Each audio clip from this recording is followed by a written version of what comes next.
I just wanted to say one thing briefly about the briefings. So I've talked with the staff. I want to get back in the habit of having the default position, if you will, being a briefing at noon. And I feel like we've got enough in the queue. And I asked for, I don't know, do we have a list? I'd asked about a list, getting a written list of briefings. It's okay.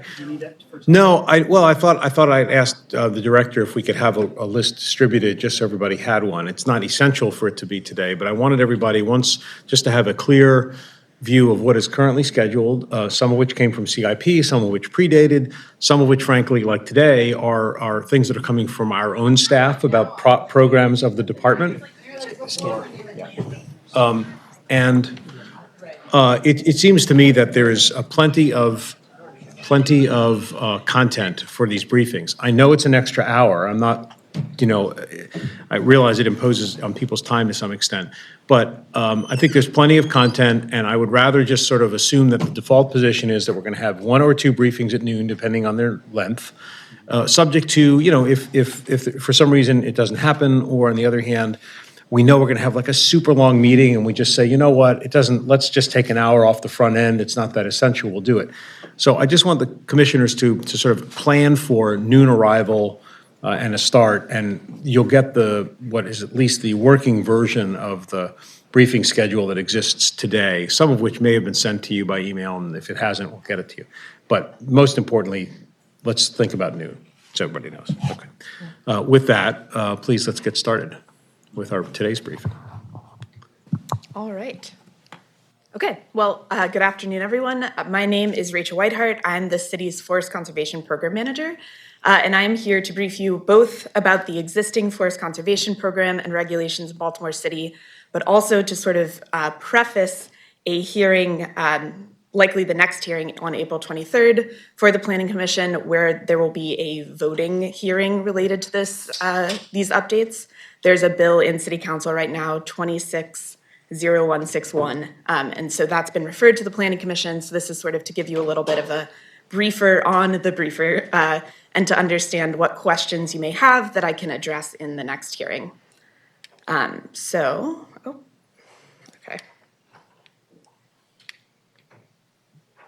Well. You want me to hit the computer for you? Maybe. Until Eric comes back? Yeah, it does not seem like this is working. Maybe it's not charged, I'm not sure. Nope, okay. Well, yep, thanks, Joe. We'll do this manually. So you can go to the next slide. All right, so I'll start out with a little bit of overview and context for the Forest Conservation Program, including what the existing regulations are in the city. And then I'll talk about, again, some of the major updates, and I'll get into more details in the next hearing regarding those updates. And then a little bit about the anticipated project impacts of these updates, as well as the timeline and next steps for the updates. All right, so to start out, the Forest Conservation Program fits into some larger citywide goals and plans that we have regarding tree canopy coverage in the city. So the comprehensive plan sets a goal of canopy coverage of 40% by 2037. So we're currently at around 28%. And the most recent estimates that we have show that we actually lost around 150 acres of canopy between 2018 and 2021. And that's the most recent data that we have available right now. So this is significant both in terms of reaching these larger canopy goals for the city. It's also significant because of some recent changes, these code updates that I'm going to talk about. Thank you. Okay, great. In that the state has sort of implemented what's called a no net loss requirement regarding local jurisdictional regulations. And so if we are showing loss of canopy, then the state can ask us to redo our regulations, which we are trying to avoid, but also can take over local control of our program, which we are also trying to avoid. So that's sort of to put that canopy loss in some context. Okay, so the current Forest Conservation Program and our regulations now. So the local Baltimore regulations stem from a state law called the Maryland Forest Conservation Act. It was enacted 35 years ago with the main goal of minimizing the loss of Maryland's forest resources during land development. So that's a key part of this. Forest conservation is tied to development review, both in the city and at the state level. It is administered by Maryland DNR, but it's implemented on a local level. And so Baltimore City is able to make adjustments and modifications to our local regulations to better meet the context of our city. Baltimore City is a very different jurisdiction than some of the other counties in Maryland, so that is sort of reflected in our local code. The caveat to that is that the local code and regulations must be as strict or stricter than the state's. And so that'll come up today in a few ways. So our forest conservation program is comprised of two main components. There's the code, which is in the natural resources article of City Code, and this just dictates the requirements and for the most part matches the state COMAR. There are a few minor modifications, but it's largely reflective of state code. We also have the Baltimore City supplement to the state manual. So this gets into more of the details of the actual implementation of code, and it acts as an addendum to the state manual. So there's like a 300-page state manual. Our addendum is like 10 pages and sort of just modifies certain sections of the state manual.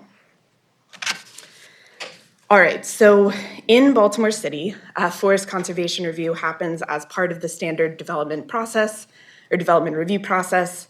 It's triggered when 5,000 square feet or more of disturbance occurs on a site or subdivision. And as part of the standard review process, an applicant submits plans and calculations to the city that show what the natural resources are on site, including things like forests and trees, obviously, but other sensitive natural resources too, and shows how those resources will be impacted, if any mitigation is required for impacts to those resources, and then how that mitigation will be provided. So there are three main types of mitigation. There's afforestation. So this is triggered when existing forest cover on a site does not meet a certain threshold, and an applicant is required to essentially plant up to that threshold. There's reforestation. This is triggered when existing forest cover is removed over a certain threshold, so that's forest clearing. And then specimen tree mitigation, which is Baltimore City specific and applies when larger trees over 20 inches or larger are removed on a site. So the first two are currently calculated through this forest conservation worksheet that you see on screen. And I'm bringing that up because that's something that's changing with the code updates. But essentially, an applicant plugs in a bunch of information about the site and it spits out the mitigation requirements. So the mitigation may be met through three main means: through the preservation and protection of existing forest, through the planting, either on or off site, of trees or forest, and then through payment into a fee in lieu fund when neither of those other options are available. All right, so what role does the Planning Commission currently play in this? So there are a few roles. One is related to forest conservation easement modification requests, which are essentially areas of land that have been protected in perpetuity, areas of forest that have been protected in perpetuity. If an applicant wishes to modify those, that request must go through the Planning Commission. I was actually here a few weeks ago talking about one of those requests. The Planning Commission also reviews and approves subdivisions, PUDs, and other projects that might involve forest conservation. So if there's a proposed subdivision on a forested plot, that would require forest conservation review, and you may see me as part of that review process and that Planning Commission hearing. The Planning Commission also is currently tasked with approving variances to the Forest Conservation Code, approving changes to the Forest Conservation Code and manual, which is why I'm here today, and as the administrative appeal body for applicants who are aggrieved by our approvals and denials of different plans. All right, so that is where the program is right now. And sorry, I'm a little out of breath. I'm 8 months pregnant and trying my best. All right, so now I'm gonna talk a little bit about the updates. So as I mentioned, there is a bill that was introduced to City Council a couple weeks ago, and this bill comprises a bunch of different updates, most of them legislated, that the city is required to implement to reflect some state changes in the Forest Conservation Act. So there are two state bills that were passed in recent years, and together they've been described as the most significant change to the Forest Conservation Act since it was first enacted 35 years ago. This was done by the state or undertaken by the state, largely in response to some forest canopy loss at the state level that reflects what we've been seeing in Baltimore City, and an understanding that the State Forest Conservation Act maybe was not doing enough to keep up with both current development demands, but also development constraints, restraints, et cetera. So the bulk of these changes are going into effect July 1st, 2026. A few minor changes have already actually gone into effect, so we are currently implementing them, but then the rest of the changes will go into effect July of this year. So we've also looked at a few voluntary updates to better align our program with other city plans and policies, and I'll talk about those a little bit later. To set the stage a little bit, there are some complicating factors. So the state released a draft model ordinance for local jurisdictions last year with sort of an outline of what our local code should look like. There were some problems with that code. We submitted a number of comments to the state and have not yet received any additional guidance. And so we're working a little bit blind here. We've gotten sort of a framework for what we should be doing, but no additional details past that. And along those same lines, the state released an updated technical manual, but there are, again, some gaps in that in terms of how to implement certain parts of the code. And so I may not have answers to all of the questions regarding implementation, in part because we're waiting for some guidance from the state, and in part because we're sort of trying to figure out what we should do as a local jurisdiction to interpret and define some of those gaps. Is it, it's Maryland DNR, is it? It's Maryland DNR. Mhm. Yeah. All right, and so we've engaged a number of stakeholders within the city, both city agencies and also a group of Baltimore tree experts to sort of start those conversations around how to define and interpret some of those code gaps, or just to understand how the implications of the code on some of those agencies and their capital projects. So this is sort of an ongoing list of who we've been working with. All right, so I'm going to get into some of the major code changes. There are a few more minor ones that I'll talk about in more detail next time, but this is, yes, please. I look forward to the explanation of the code changes. That was going to be one of my questions. Sure. But before that, could you just speak to the canopy loss? Like, Sure. Do we know why, is my question. Yeah, it's a good question. We're still analyzing that to some degree. So our department has a map showing where the canopy loss is over Baltimore City throughout that period. And we're still sort of trying to do a more detailed analysis of exactly why. My instinct is that it's a little bit of natural loss and development loss. I think it's probably both. It can't be as simple as we just cut down that many trees for development. No, I don't think so. I think we've had a number of large-scale tree diseases, honestly, especially during that period of time. There was like an oak decline because we had a few wet seasons in a row, and so I think it likely is a combination of both, but we don't know exactly yet. We're still working on that analysis. Thank you. Yeah. That's helpful when thinking about the sort of rationality behind the changes. Yeah, absolutely. And I will say, so these changes actually get at both of those, which I think is really helpful. You'll see there's some more development-focused changes, but then there are also some tools that we now have to help degraded forests. So I think the combination of those will hopefully get at both sides of that canopy loss. But Thanks. yeah, of course.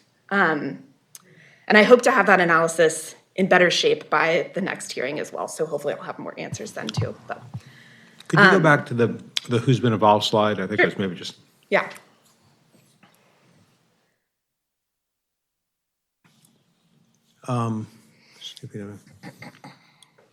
what about industry and people who have to abide by the regulations? Yeah, it's a great question. So we're sort of at that stage right now. We had hoped to do it a little earlier in the process, but we're doing some coordination with the mayoral administration to try and understand when we could sort of do that outreach, and have essentially run out of time. Like the code updates need to be in effect by July 1st. So and you'll see that a lot of the code changes that I'll talk about are state mandated, and so there's very little room for us to modify them. And so we're sort of at a point where we are going to do outreach to more development-oriented groups as sort of just more of a notification and an education, and less of a sort of stakeholder input. But yeah, that's unfortunately the situation we're in. But Okay, well, we can come back to that. Keep going, please. sure, yeah. Okay. Okay, so the first big change that I'll talk about is related to a new, or some additions to a designation that the state has called priority retention areas. These are forests that have been designated as a priority for retention because of some characteristic, either a sensitive natural resource that's present there, or they're large contiguous forests or something like that. So the biggest and most significant addition to this list for Baltimore City is forests in urban areas, which, as you will see on screen, it's the map in green. The state has essentially designated every forest in Baltimore City as a urban forest, which essentially also means then that every forest is a priority for retention. This both has some implications for a site-specific review, and we're working through sort of how to prioritize forests on a given site if every forest is a priority, and that's something we'll include in the manual. But then it also has implications for how different parts of the code apply to Baltimore. And so I'll talk about that, including in this next point. So the next update is a change in the reforestation ratio. So if you'll remember, we had that worksheet that sort of plugged in a bunch of different factors of the site and then spit out what the reforestation requirement was. Now it's essentially just 1-to-1. So for every acre cleared, an acre needs to be replanted. And because of the way that different parts of the code interact, and because of the fact that all of Baltimore City is now a priority retention area, we are now required to apply that 1-to-1 ratio across the entire city. So a carve out of this, the state is allowing TOD and multifamily housing projects to have a lower reforestation and protection ratio. The city, in our current iteration of the bill, is proposing to keep those still at 1-to-1. This is largely just reflecting that no net loss requirement and the desire to not lose canopy coverage for these types of projects. And so, yeah, that is the sort of the first chunk of changes. Yeah. Again, I know this is preliminary. We'll come Sure. back to it. So just sort of two threshold questions. Did the city engage? That was on. Did the city engage with DNR as these regulations were being, or as the law and the regulations were being developed, to convey the city's perspective, which as the largest urban jurisdiction might be different than any, another jurisdiction in the state? So that actually predates me a little bit. So I'm not sure about, because there were those two bills. The second one sort of just modified the timeline of the first bill. And the first bill was passed in 2023, which is predating me. So I'm not certain about that, but I can ask around and see if I can find an answer. And maybe, okay, yeah.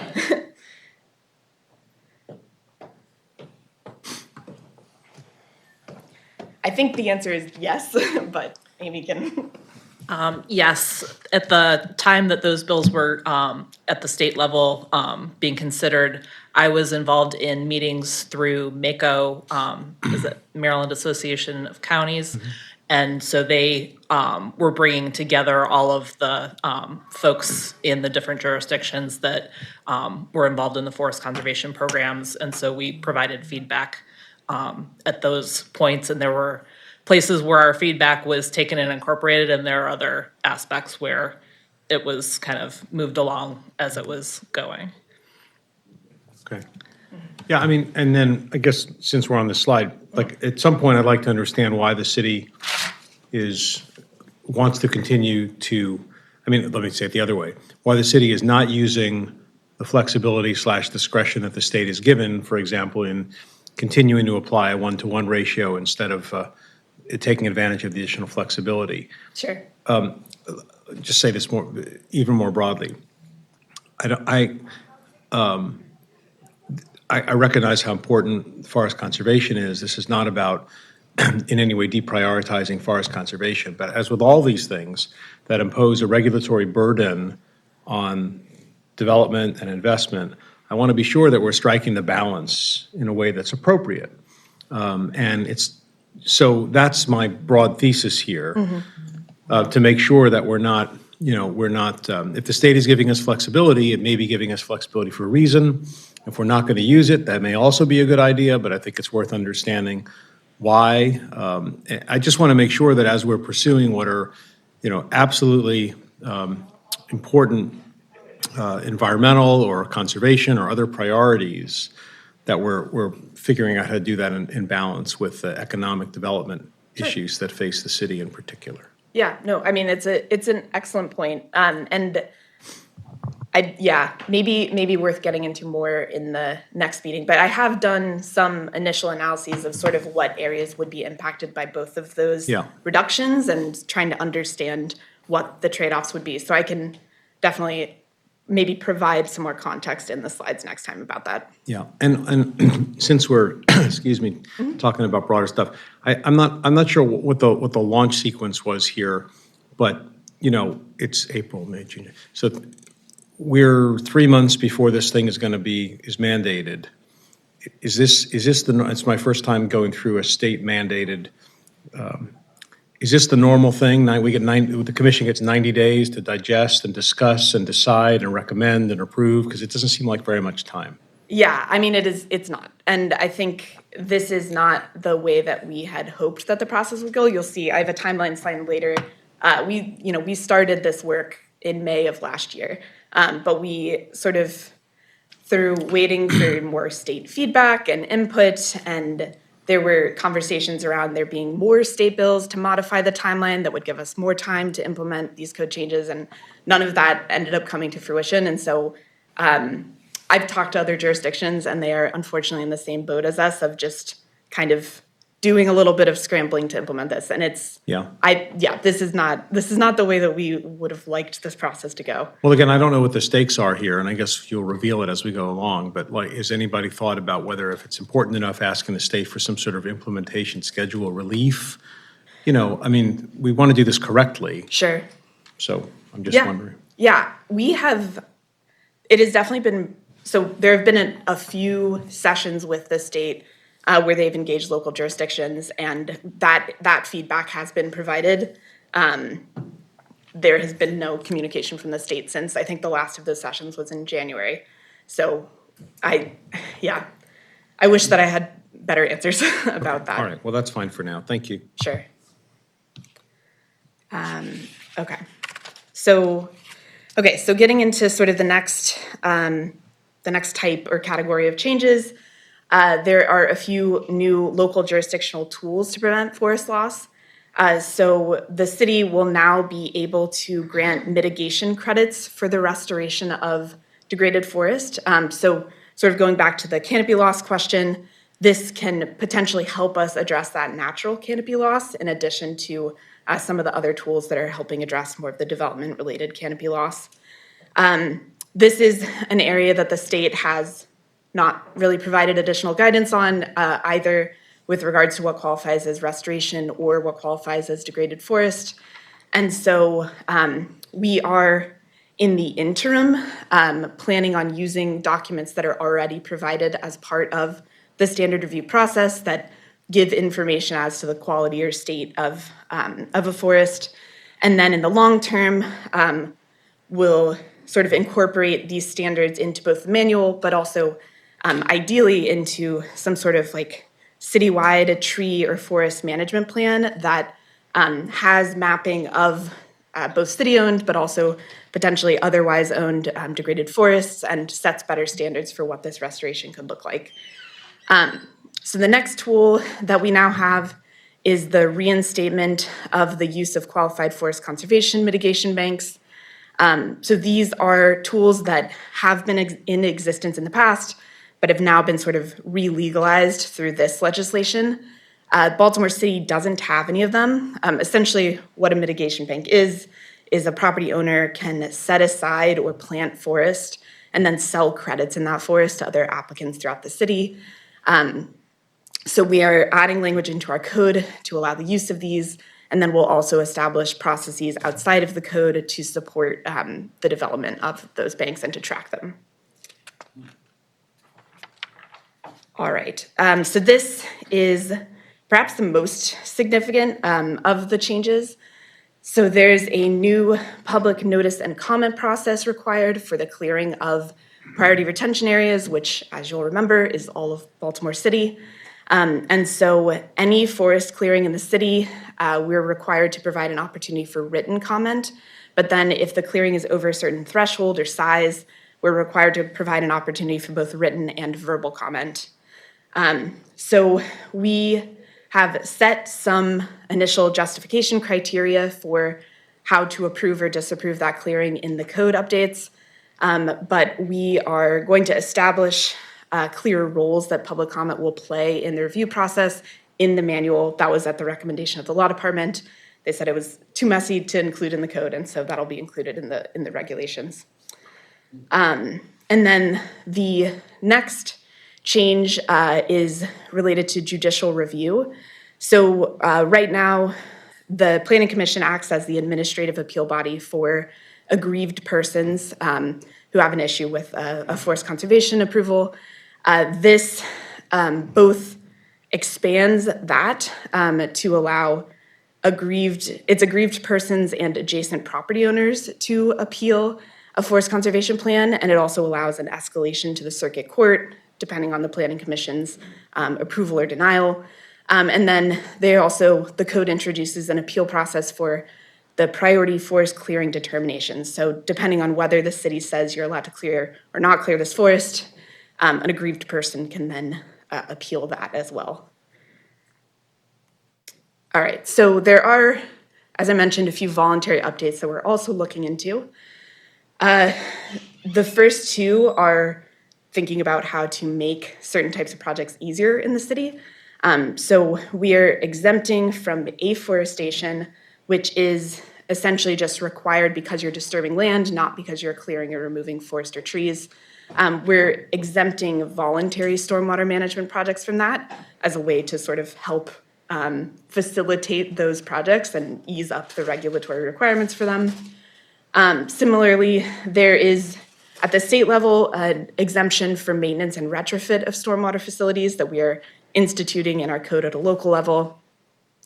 We're removing an exemption that currently exists for the construction of a house for your immediate family members. It's not in line with other regulatory requirements in the city, and it's very, very rarely used, and so we're just removing it to better align our code.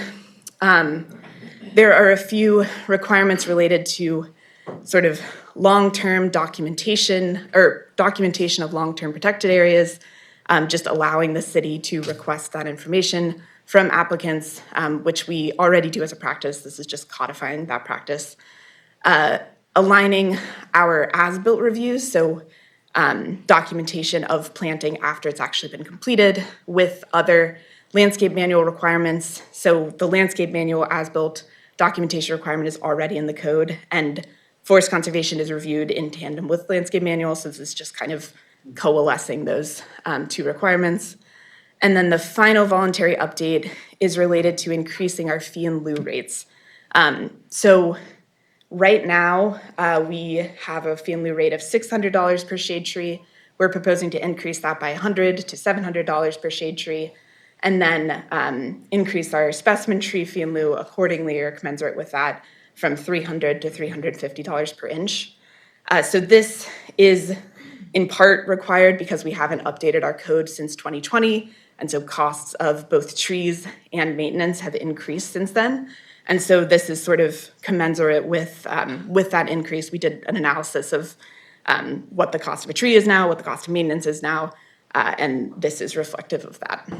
What's the general, I don't know, history of the extent to which people take advantage of fee in lieu versus actually performing the mitigation? It's a great question. And so I have a slide later on that talks about the anticipated project impacts. It's about a quarter of people pay fee in lieu. But that amount of fee in lieu ranges, some projects it's a very small amount to sort of meet a gap, and then for others it's larger. And is the right to pay a fee in lieu an absolute right, or is it conditional on something? It's conditional upon meeting sort of the other prioritizations for mitigation first. So the first sort of requirement is to show that you've protected and preserved forests to the maximum extent possible, then showing that you've planted to the maximum extent possible, both on and off site, and then when those aren't possible, payment into the fee in lieu fund. And now that we have these additional tools, the mitigation banks and then the mitigation credits, those will fall into that prioritization as well. The fee in lieu amounts, I'm glad that they're increased. Those are very competitive, like those are market rates for planting trees, as you said. Sure. Is that the appropriate cost for a fee in lieu? Or like that would be the developer's cost to plant a tree on site, but they're not doing that. Is that reflective of like our costs, and should there be a deterrent included in that fee? Like that's Sure. a good deal. You might, and to the chair's point, like if that's if the fee is less than the cost of planting trees, then people will elect the fee, so. Sure. Yeah, it is. So a couple points to that. So we reached out to various landscapers and nurseries in the area to try and understand what the actual cost for their trees are. So it is based on sort of an understanding of the actual cost of doing the work, as you said. I think there should be a deterrent in there. I think that is less politically palatable. And so if that is a recommendation of the Planning Commission to sort of add in a buffer to push people more towards planting on site, which is ideally what we want to do. I mean, when the city accepts fee in lieu, we are then required to meet that obligation, which is, there's an administrative burden associated with that. It's easier sometimes for a developer to do that work than it is for us. So, yeah. But Yeah, isn't it, it's always more confusing, for instance, I always thought that fee in lieu was the least preferable option. yes, it is. It is. So when you talk about a $50 increase in the context of development costs in 2026. Sure. It doesn't actually push the agenda Sure. at all. Sure. So you have that latitude. Sure. Yeah, and that's definitely something we can take into consideration with potential bill modifications. I would be very interested in talking more about that. Okay, I'm sorry, one more question. that's true. Yeah. Sorry, one more question. Yeah. On the last slide, before UNO permits are issued, Yes. does that mean what it sounds like it means? Yes. Yeah. So that is written into the landscape manual. And so again, as part of that process, so as part of issuing a UNO permit, ideally, I am assigned a landscape review for a UNO, and then the applicant is required to provide proof of planting. That proof of planting also almost always counts as proof of planting for forest conservation. And so again, this is just sort of to align those two processes with each other. So it's something we're already requiring under a different regulation. This is just kind of matching the regulations up together. Okay. So as I mentioned, we're also working on some manual updates. These are sort of lagging behind the code updates for a number of different reasons. There are a few other changes that we are considering, but none of these are really set in stone, including updating our specimen tree mitigation policy changes. So to, I guess, some of the questions that the commissioners were asking, this would help push people more towards both preserving trees on site, it would help push people more towards preserving trees on site by essentially getting rid of some policies we currently have that allow for less planting the more trees that are removed. We're also considering extending the warranty period, especially for reforestation areas where longer-term maintenance is required to keep up these forested areas. And then enhancing some of the long-term protections for mitigation plantings and clarifying processes for tracking and monitoring those plantings. All right. One So- more question. I can yeah, wait till please. the end, it's all right. That's okay. I don't expect you to quote it now, but my question is, do we have any information? What happens with the fee in lieu money? Sure. What do we do with that money? Yeah, so we have a fund that our department manages. Our primary mechanism for using fee in lieu right now is through a grants program that we administer. And so associated with that grants program, different applicants throughout the city, mostly nonprofit or entirely nonprofit organizations, submit applications to the city that they're going to plant trees. And then we sort of have a certain amount of money that we devote to that tree planting. So that's the main mechanism. We also have good relationships with other departments, other city agencies, and so we'll often fund like a forestry project within BCRP if it's related to both tree planting or forest management or maintenance. So those are sort of the two main mechanisms, I'd say. And do we have any data on how much planting has been funded versus how much that data exists somewhere? It does. Yes, it does. It needs to be updated, but it does exist. Yeah. Great. Okay. And if that's something that, again, is of interest, then that's something that I can sort of work on that analysis for the next commission meeting. But Be great, thank you. okay, so the new role of the planning commission. So not many things are changing. The biggest two changes are that variances are now under the planning director's purview to approve. This is in line with other environmental regulations in the city. So that's sort of the first of the changes. And then the second change is related to that judicial review process that I talked about. So now the Planning Commission will act as the administrative appeal body for both applicants and for adjacent property owners or other aggrieved persons who are petitioning forest conservation approvals or denials. And so again, this is sort of, this is related to both forest conservation plans, but also forest clearing determinations that the department makes. And that mirrors the design review and site plan review process. Right? Exactly, yes, yeah, so that's, it's in line with those processes. It's sort of merging both the state requirement changes and our local regulations. This is, I can't do this in real time, but I'm looking at the city council bill online, so we can come back to this.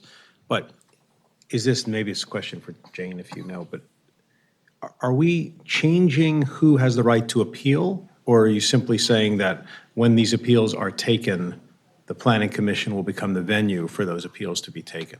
So the state changed who has the right to appeal. So the state introduced language that says that any person can appeal a forest conservation plan, which is obviously very broad. And so the law department recommended that we narrow that to adjacent property owners or other aggrieved persons. So that's the language that we've included in the bill, which is, I think, it sounds like that the law department said that's consistent with Yeah. other appeals like this. Yeah, I didn't see that language in the bill, but honestly, I'm looking at a 37-page bill, so Sure. Yeah. maybe you can just point out to me where that is. I do see some of the changes, but I don't see that one, so it Okay, must be. yeah, somewhere. I can, I will. That's fine. I will point out where that is. It's, I'll find that reference. I don't remember off the top of my No, head of either, course, that's so, fine, thanks. Yeah. Okay. Okay, so getting into some of the anticipated project impacts, we're almost done with this. So sort of have tried to do a little bit of an estimate of whether there would be an increased cost of development, a neutral cost of development, or a decreased cost of development based on some of these changes. Again, it's a little bit dependent on how they're implemented, which depends on both state guidance, but also how the city decides to proceed. So the reforestation ratio change for many projects will likely increase cost of development by requiring more tree replacement, but not for all, honestly. The forest conservation worksheet is a little more nuanced of a calculation than this one-to-one, and so it won't always increase that requirement. The new public notice of comment period, depending on how the city proceeds with what role this plays in reviews and approvals, may increase cost of development or may not. The higher fee in lieu rates will, and we can talk more about whether that's appropriate or whether the amount right now is appropriate. And then the additional tools for meeting mitigation requirements and there are new exemptions, which I didn't talk about today, but I will more next time, will likely both decrease the cost of development. And this is just kind of a breakdown of recent projects that we've reviewed. So there were, in the last 5 years of projects, about 12% of those involved some forest clearing and would be required to do or have a written comment process. About 4% met that higher threshold for both a written and verbal comment process. And then to the chairman's question, about a quarter of those paid fee in lieu. Okay, so we're essentially done. Yes. And a question about, I just assume that we have pretty good mapping of these forest stands. There's a lot of places with trees which are not forests. Sure.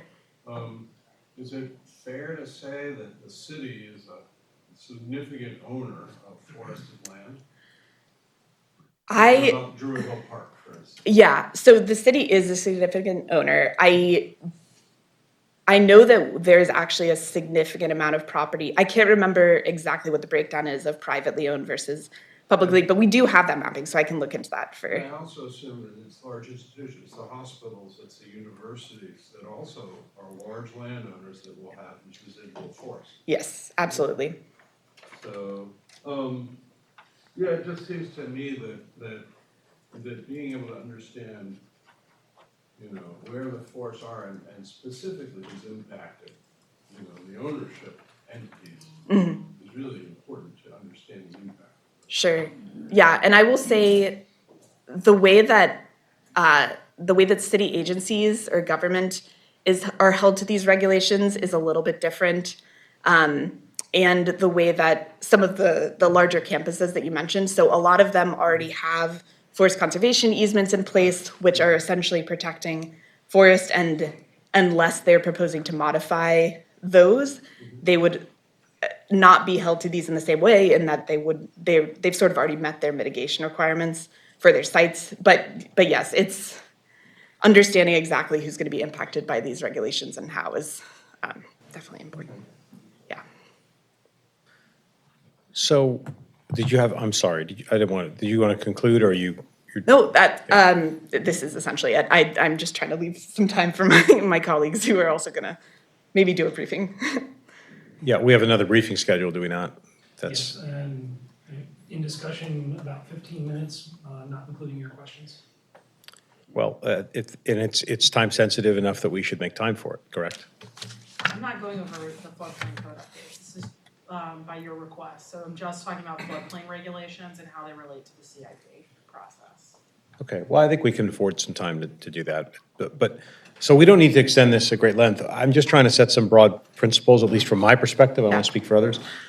And I want to be clear. I'm not, the forest conservation is an important and high priority.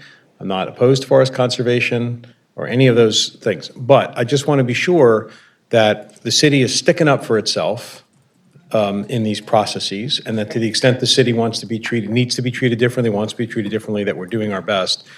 I don't understand why the entire city is a priority retention area, although there may be a good reason. It just seems counterintuitive to me. And I'm not exactly sure I understand the implication of it, except that obviously it sort of rises to the highest level of protection and regulation. And again, these may be fine, but I feel like I need to understand a little bit more about all of that. Not thrilled about the timing, which I'm not laying at your feet, because it seems like something we should be talking about, with some deliberateness. Sure. And I absolutely insist that we get perspective from the regulated entities here to make sure that this is a reasonable outcome. It doesn't mean they have to love it. That's not the standard. But I don't feel comfortable without hearing from professionals who do this work on the other side of the table. Someone can say, look, I'm not thrilled about it, or I would do it a little differently, but I don't, if someone's view is, theoretically, this is a disaster because, I would like to know before I think about approving this. We may approve it. So I don't know what that process is, but we've got to, I would like to know more about all of those things, at least, before this comes back to us for some sort of serious Sure. review and approval. What I will say about the regulated entities, essentially all of the changes that I talked today about are state mandated changes. And so they are going into effect July 1st, whether we update our local code or not.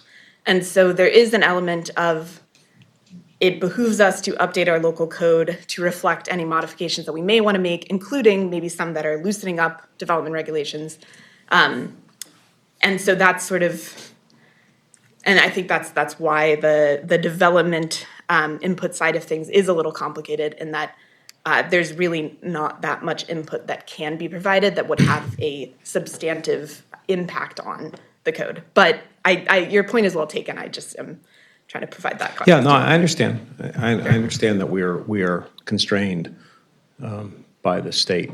Again, I would like to understand, if it's not for this in the future, how hard the city and how deeply the city engages in that lawmaking and rulemaking process to stick up for what might or might not be our own unique perspective. Sure. And I also want to be sure that where the city collectively, without regard to interest groups or stakeholders, without regard to, industry might feel one way and regulators might feel another way, citizens, let's assume that everybody feels the same way. Let's just assume.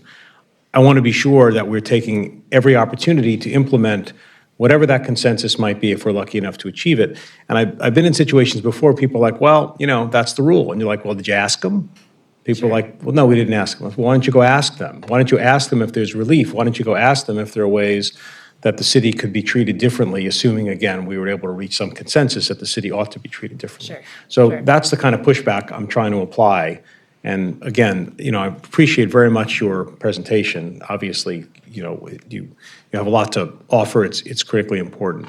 But those are the broader questions that I want to make sure we do. And this is just one example of where that dynamic might exist, where the state is regulating, it affects the city. How is the city engaging with that state regulatory process?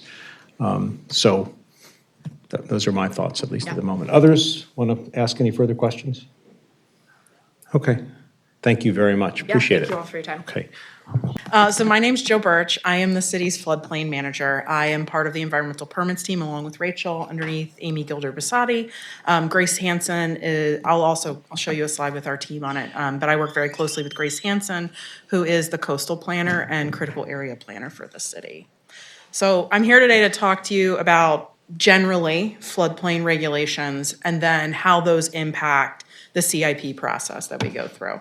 So first, I'm just going to tell you kind of how floodplain management works in the city, how we kind of divide the city up, some of the higher regulatory standards we have on the books now.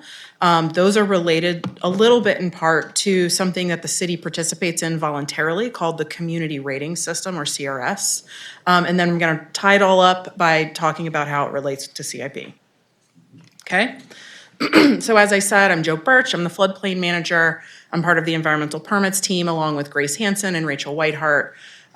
We divide the city floodplains up into coastal areas and then riverine areas. So riverine areas obviously are related more to the rivers and the streams in the city, and the coastal areas are more around the inner harbor, the Baltimore Harbor. Those areas also overlap with the critical area, which is a separate set of requirements that's state mandated that relates to the health of the Chesapeake Bay. So I'm going to go into just some basics. The code that I implement is also located in Article 7, Division 1 in the Natural Resources Code. The review trigger is any development, and we use the FEMA definition here. So development is any man-made change to improved or unimproved land or the subdivision of land. So pretty much everything, any storage, anything where you'd need a building permit, I need to look at it. I even sign off on gas tests and things like that. Some of the broad general requirements, we do the flood protection elevation. If those of you have heard of the base flood elevation, it's similar. Base flood elevation is established by FEMA. The flood protection elevation is our 2 feet of freeboard that the city has adopted on top of that FEMA established base flood elevation. One of the other big requirements is elevating mechanical, electrical, and plumbing above that flood protection elevation. And another thing is substantial improvement. So anything being substantially improved has to be brought up to what the code is currently. And substantial improvement is when you put 50% of a building's cost back into the building. And I'll talk about how we calculate that in the city too. Is that, I'm sorry. yes. if No, you that's don't- okay. First question on the first part. Does that mean that every building permit comes to you, or is there some screening process? So it's geographic. So if it's located in any of those purple or pink areas, only those permits will I'm sorry, come to me. I should have, I That's should have okay. said any building permit within those areas. Correct. So I want to hang a new sign on the facade of my building. It comes to the floodplain coordinator. Sure does. Why? If you're in the floodplain, it comes to me. So Why? if you're not in any of those areas. I understand, but why does every building permit, regardless of whether it could conceivably impact the floodplain? So a sign is a good example because there's a solid chance you're putting that above my flood protection elevation, but maybe it's served by some electrical wiring. And I need to make sure that that wiring is going to be also either above that flood protection elevation or installed in such a way that it's safe from flooding. So I have to put eyes on, and then also those costs of that project, that goes into that substantial improvement calculation also. Gotcha, okay, and then if you go back to the other slide. Yeah. And then the general requirements that come below it, and this is would be a consistent question for me, is are those coming from federal requirements, state requirements, or solely local requirements? So I'm only going to talk about local requirements, but Right. they come from all of those places. But that's, to I be guess what I'm honest. asking, it's a little bit like what I was asking in the last discussion. Yeah. I'm glad you're here.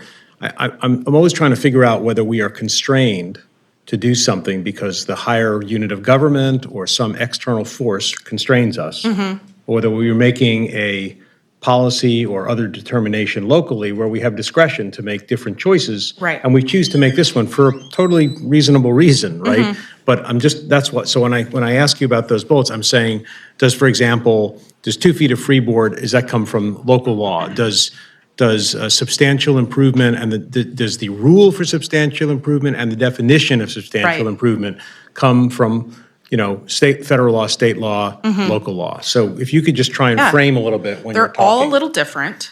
So the first bullet point there, the 2 feet of freeboard, that came out of the state's model ordinance.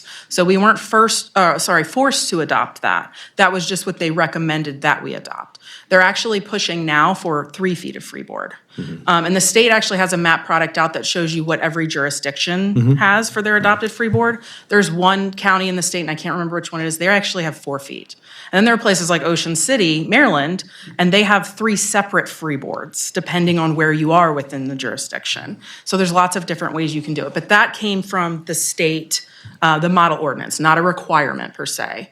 Elevation of mechanical, electrical, and plumbing, that is a FEMA minimum requirement, so that came from the feds. That FPE though, again, that 2 feet of freeboard, that's our local. Substantial improvement, again, that's a federal definition, and we follow their definition for that. We implement it in a slightly higher way by calculating it cumulatively. So we look at it over a 6-year period, and we're not required to do it that way. And I'm honest with you, I don't know where the 6 years came from, but that's how we do it. There's some jurisdictions that do it in perpetuity, like it never stops after 6 years, 10 years, 5 years. It's kind of up to us. And I'm not sure where we came up with the 6 years, but that's how we do it. Residential building requirements being even higher than non-residential, a lot of that is also minimum standards, like FEMA minimum standards that we have to follow.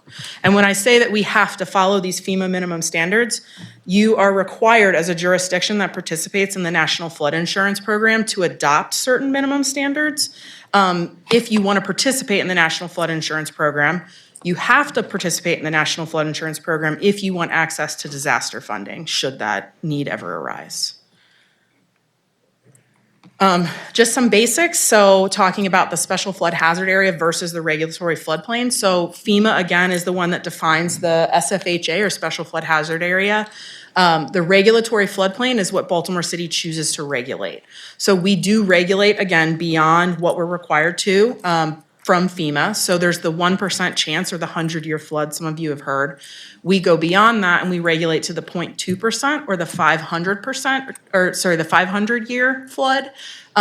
We regulate those the same exact way in the city. Why do we do that? Part of it's our participation in the community rating system. To kind of cut to the chase, that participating in that program, it does two things for us. First of all, it saves 25% on every flood insurance policy anyone in the city, in or outside of a floodplain, purchases. It's almost $1 million in savings that we're getting for our residents.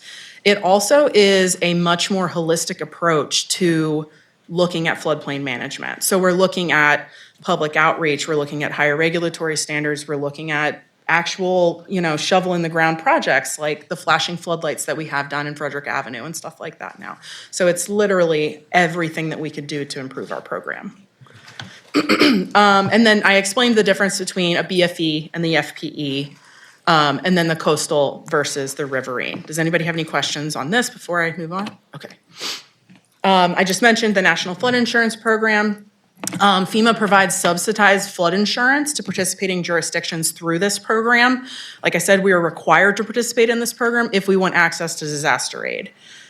So we are required to establish a floodplain management program and adopt and enforce those minimum standards in order to participate. And again, federal disaster funding when needed. So it's a very important program to participate in. Every community or every county in Maryland participates in it. There's very, very few places in this country that don't participate in it. Like I said, we have some higher regulatory standards. A lot of these came out of the state model ordinance and our participation in the CRS. So we have an additional 2 feet of freeboard. We regulate the 1% and the 0.2% exactly the same. We have that cumulative substantial improvement. So we're looking at project costs over the course of 6 years total. We also have a fill prohibition where we do not allow 600 cubic yards of fill per acre unless by variance. And so many of these, like I said, came directly out of the CRS program. They have some suggestions as to, it's kind of a choose your own adventure of sorts. You can kind of pick which standards make the most sense for your jurisdiction. And these were most recently, our ordinance was most recently updated in 2021 when the new maps came out, the FEMA maps. So the community rating system, it pushes stronger regulatory standards, and those standards help reduce and avoid flood damage to insurable properties. It creates heightened awareness and outreach. It protects the environment, quality of life, especially the investment in our buildings and infrastructure, and promotes resilience. It reduces the city's vulnerability. We look a lot through our disaster preparedness plan and some of the other plans that the Office of Sustainability has created, and those have been adopted and accepted. And so we use those actions and those plans to kind of guide the decisions that we make when we are making code updates and suggestions and where some of the old ones came from. It also strengthens and supports insurance policies in the city. Those buildings are going to be safer and more resilient, and they're going to be cheaper to insure as a consequence. And like I said, it fosters a comprehensive plan for floodplain management in the city, a holistic approach where you're looking at everything that we could possibly do.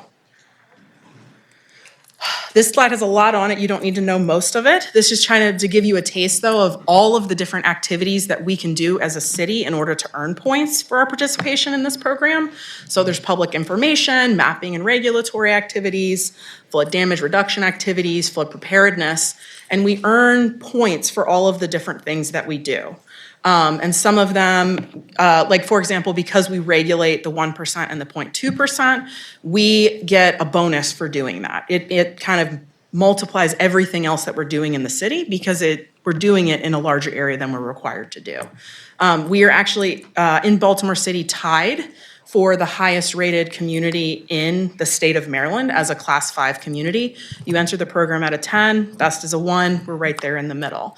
We're kind of at a plateau right now because there's a lot of prerequisites that we have to kind of get through to get us to a 4.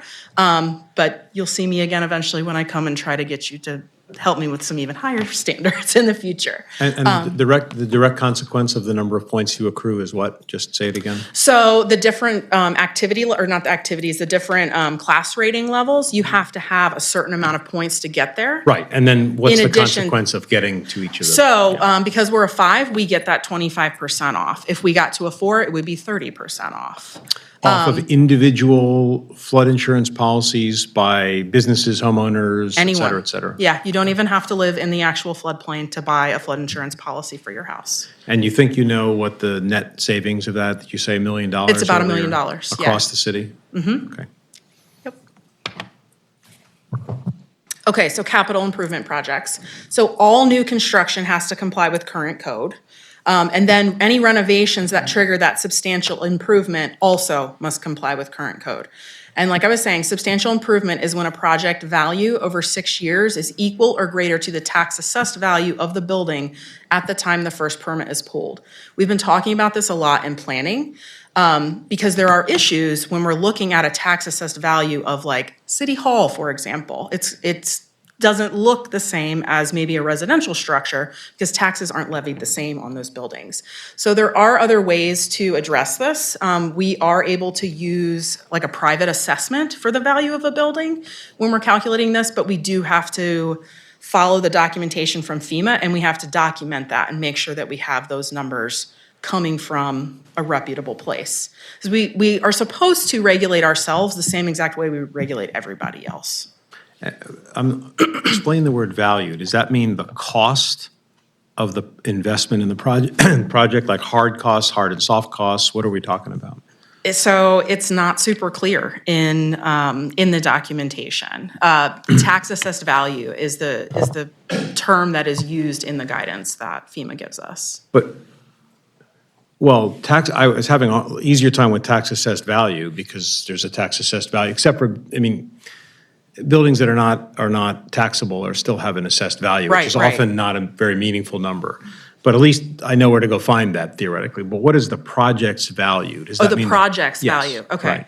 right. So that comes from what the proposed work is. And again, it's outlined in this document of what needs to go into it. But it can include demo costs, materials costs, labor costs, everything that would go into it, Soft costs as well? all of it. Yep. So A&E costs, What is A&E? architecture, engineering, Yes. design costs, Yes, legal fees. yes. And the 6 years you mentioned earlier, it's not clear where that's from exactly. yes, which one. that Could you that get back predates to me. us and just circle back so we know? Yeah, I can look into it. I think those of you that know Bruna Attila, I spoke with her about this before and she also had no idea, but I can try to find the answer. Do you have any sense of how often the 6-year thing matters? I mean, you would think most of these costs are essentially upfront, year 1, year 2. So it has come into play, especially when it comes to capital improvement projects, because a lot of those projects are phased. So like, for example, the Able Woolman Building, that's taking place over 12 years, and it is a huge project. They're replacing all the HVAC. When we're talking about city buildings, I think it's gonna start coming up a lot more often. Like, and for example, we had a community assistance visit with FEMA it's been a little over 2 years ago now. And when they were here, they actually caught that City Hall had already triggered substantial improvement. And they applied for their roof permit like while FEMA was sitting next to me in the office over there going through it. So it's definitely going to impact the city a fair deal here, I think, soon. So as I was saying, we're required to regulate uniformly across the city, so that includes when we're permitting ourselves. And then when variances are applied for, they have to seek relief from the individual requirements. It can't just be a blanket variance from all of floodplain requirements. So, for example, one of the things we're running into with City Hall and Abel Woolman, a lot of that HVAC equipment is in the basement. And so we have to figure out how can we elevate that? Is there space in the building to put it somewhere else? FEMA does not view financial burden as a reason to say we can't do this. So we have to get creative here and look into some of these things. But maybe it's just that part of it and not some of the other requirements that are in place. So as I was mentioning earlier with just the requirements on that first slide or two. So elevation of mechanical, electrical, plumbing, that's going to be a big one relevant to our capital improvement projects. Often the lowest floor needs to be at or above the flood protection elevation. If that's not possible, if it's a non-residential building, which most city buildings are, then you can flood-proof to that elevation instead. I've been working with the team working on the 2 hotels that we acquired, and they've been really creative in working with us, especially one of those buildings is a historic bank, so they've had to get really creative with how to comply with floodplain requirements for those buildings. Another big one that I'm working through is that unattended parking in the floodplain is prohibited, so you can't just leave vehicles overnight. It's okay if there's someone sleeping there because they're gonna get in their car and leave. But if we're just parking fleet vehicles under the highway, for example, in the floodplain, not supposed to do that because those vehicles can become buoyant and float away because there's no one there to move them. And then that substantial improvement threshold. So those are going to be the big things to keep in mind when we're talking about capital improvement projects. Any questions on this before I keep moving? Okay, that's basically it. I have a few pictures of examples in case you wanted to know what floodproofing is, what it looks like, but we also can just do questions here and I can come back another day if you want. Can you do that fairly quickly? I can click through. Yeah, I'll go through. So this also, I was talking about some of the partnerships that we have. We do knowledge share with a lot of cities. Like we've traveled to New York City and looked at some of the issues that they have there that are very similar to the ones that we have here. For example, shoring up our underground trains. So there's a station, the Shot Tower Station. They've done a vulnerability assessment there, and I reached out to the people we've worked with in New York City to try to see, what are you guys doing to make these tunnels safe? Are you moving the venting, or what are you doing? So we do a lot of knowledge share with local jurisdictions. We're hosting some people from Milwaukee here soon to talk about our resiliency hub. So it's something we do a lot of. This is our trip to New York City. They have like movable flood walls that they have on these tracks in the street. So it was just really cool to see some of the stuff that these other cities do. We've done a lot for historic structures in the city. The picture to the left is a guidance document that came out of CHAP through a grant that they won. And that was actually published before the one on the right, which is a National Park Service document, and they actually quote our document in their document. So we've done a lot looking at the historical neighborhoods and historic properties and how those can be made flood resilient, and we can mitigate those issues there. And then these are just some examples of floodproofing. So this is, I believe, Whitehall Mill. And this is a floodgate on rollers right there in place. You can roll that into place when a flood is forecast. Same building, there's one on a hinge there. And then there's aquarium glass to the right there, 3 or 4 inches thick. Eric and I were talking about that when I first got in today. He was involved in this project. This is the Sagamore. They have a floodgate right there to the left. That's my wonderful picture. But to the right is what it ultimately looks like. As soon as that gate starts to get wet, it's off their pool deck. As soon as it starts to get wet and the water starts to rise, it'll automatically lift up into place and prevent the water from coming into the hotel lobby there. So there's just some examples. And this is a wet floodproofing example. So wet floodproofing is when water comes in, it's allowed to come in, and then it leaves. So it's much easier to live with the water than it is to try to keep it out. So anyway, just some examples. Thank you. Are there other questions from the commission on this subject? Hearing none, I just want to say one thing in conclusion, and it's a little bit, it's the same theme as the prior presentation. I just want to be sure that the city is developing an independent view of what the right policy decision is. And that, in my opinion, should account for the costs and benefits of the regulation, right? And then the city should do everything it can to further and promote that independent view. And that may mean, as we talked about in the last block, advocating at the federal or state level to say, here's our view, here's why it's our view, here's why it's a good thing for everybody, here's why it's a good thing for at least Baltimore City, because the city is, is configured differently than Allegheny County, those kinds of things. So either engaging with entities like that, or to the extent that we have discretion after we abide by whatever the federal or state or other regulations are, that we are doing an appropriate cost-benefit analysis of those regulations. There's no question that in the abstract, floodproofing and forest conservation are societal policy appropriate things for us to do, that they're good things. But I want to be sure that we are thinking about the cost, the regulatory burden of those impositions. And it may be that in most cases, in all cases, we'll say they are. We have to do forest conservation, we have to do floodproofing, we have to do those things, and if it imposes a burden or a cost, so be it. That's just the balance that's struck.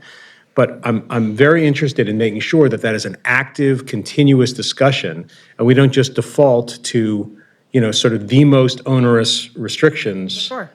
And I think that's sort of obvious. I just don't know that that's always the case. And I'm hoping that in part, these discussions can help sort of remind us to go through that process actively and to take into account perspectives, at the end of which the appropriate regulating authority gets to say, we've heard everybody and now we've decided, and this is the balance that we're striking. And some of you may be unhappy, and that's the way it goes. So that just for. Makes sense. I will say, our environmental permits team were very involved when it comes to meetings like that. Like, for example, the state is updating their stormwater guidance right now, and I know Rachel and I have been involved. I was sitting on a technical advisory group, helping DPW folks, from my point of view, the floodplain point of view, to be involved in those conversations with those state code updates and things. So we really try to advocate for the city, and we know better than anyone, I think, that things have to be done differently in the city. It's just a totally different landscape than what many other jurisdictions have. So